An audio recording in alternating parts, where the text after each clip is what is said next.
Apa itu nation survival? Apa itu nation right? Apa itu nation interest? Bisakah kita membedakan ketiga hal itu tentang kebangsaan tersebut? Untuk mempertahankan hidup sebuah negara yang berdaulat utuh, maka kita setiap anak bangsa harus paham apa itu masalah kebangsaan. Kita mulai bahas dari nation interest. Apa yang dimaksud dengan nation interest? Nation interest adalah ke arah mana negara kita bergerak menuju.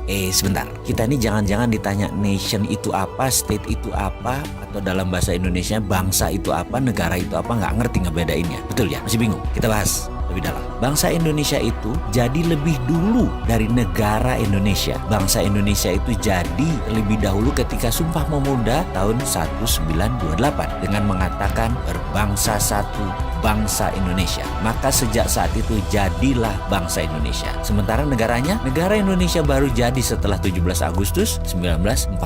Baru ada yang namanya NKRI. Baru ada negara atau state. Bangsa atau nation itu ada haknya, ada right-nya. Dan ini yang harus ditegakkan. Bagaimana menegakkan nation interest? Dalam jangka panjang, kita ini harus memiliki sistem bernegara yang kuat. Kita ini harus memiliki sifat bangsa yang penuh dengan kompetensi. Salah satu pentingnya bernegara adalah kita memahami prinsip bernegara. Yang membedakan negara Indonesia dengan Singapura, yang membedakan Indonesia dengan Cina, yang membedakan Indonesia dengan Amerika adalah prinsip bernegara masing-masing. Ada value yang ditanam di setiap negara. Ada prinsip yang dianut di setiap negara. Misalnya Bill of Rights-nya Amerika, Liberté, Égalité, dan Fraternité-nya Perancis. Cina dengan BRI-nya, Belt Road Initiative. Indonesia dengan Five Principle atau Pancasilanya. Kita sekarang melihat negara yang sulit dikontrol karena populasinya 1,5 miliar manusia, yaitu bangsa Cina. Bagaimana bangsa Cina ini supaya mempunyai negara yang tetap utuh? Bukan main-main mengelola bangsa Cina ini. Negara Cina sangat serius mengurusi bangsa Cina. Juga demikian dengan Amerika. Ada 380 juta bangsa Amerika yang terdiri dari multi ras. Bukan suku loh,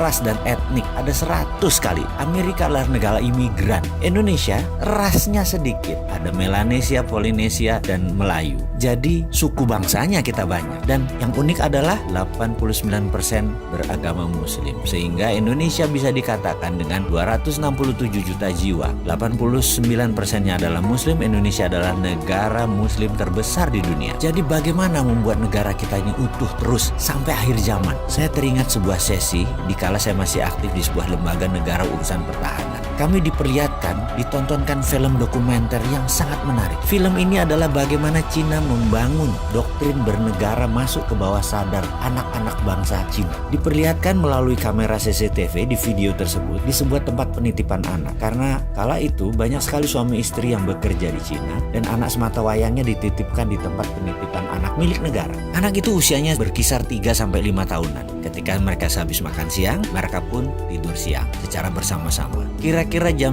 1-an kira-kira. Dan baru terlelap 15 menit lalu disetel lagu kebangsaan Cina. Ajaib, anak-anak itu bangun berdiri tegak sikap sempurna. Walaupun matanya tertutup, badannya doyong-doyong. Sampai lagu tersebut berakhir kira-kira 1,5 menitan. Lalu mereka melanjutkan tidur lagi. Dan ini bagi saya luar biasa sekali. Lalu ada di sesi lain. Mereka kan tinggal di rumah susun, yang apartemen itu. Di mana di sore hari banyak anak-anak lagi main basket, main bola, main tai chi, dan beragam aktivitas sore. Pada pagi dan siangnya, di tiang-tiang itu dipasang speaker toa banyak oleh sebuah tim. Ketika puncak kegiatan mereka kira-kira jam 5 sore, kembali diperdengarkan lagu kebangsaan Cina. Apa yang dilakukan? Anak-anak tadi yang lagi lari, lagi bergerak, tahu-tahu anak-anak itu semuanya diam, berdiri dengan sikap sempurna ketika lagu kebangsaan Cina tadi diperdengarkan. Mereka diam sampai lagu tersebut habis, selesai dinyanyikan. Dan mereka hanya diam saja di posisi masing-masing. Kalau lagi ke timur yang hadap timur, lagi barat yang hadap ke barat gitu ya. Dan ketika lagu selesai, mereka berhamburan kembali beraktivitas. Jadi apa yang kita bisa ambil dari pelajaran bernegara Cina kali ini? Ada baiknya ke depan